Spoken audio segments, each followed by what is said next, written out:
പേടിക്കണ്ട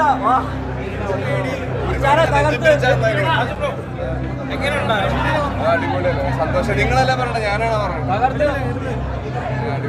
എല്ലാരും കണ്ടിട്ട് ബാക്കി റെസ്പോൺസ് അറിയാം. എടാ അത് എക്സ്പീരിയൻസ് ഒരിക്കലും അത് ഷെയർ ചെയ്യാൻ പറ്റാത്ത എക്സ്പീരിയൻസ് ആണ്.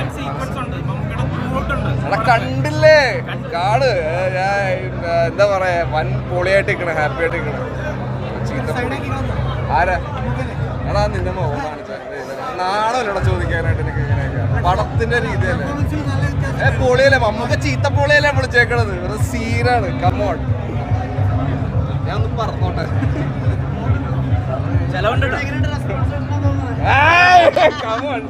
കരിയറിൽ തന്നെ ഒരു ബ്രേക്ക് ഉണ്ടാവുന്ന തരത്തിൽ ആണ് സിനിമ എന്നൊക്കെ പറയുന്നു. ആ തരത്തിലാണ് നിങ്ങൾ രണ്ടുപേരും, സിദ്ധാർത്ഥും നിങ്ങൾ രണ്ടുപേരും അഭിനയത്തെ കുറിച്ച് പറയുന്നത്. എന്താണ് തോന്നുന്നത്? സിനിമ നിങ്ങൾ കണ്ടിട്ടല്ലേ മൊത്തത്തിൽ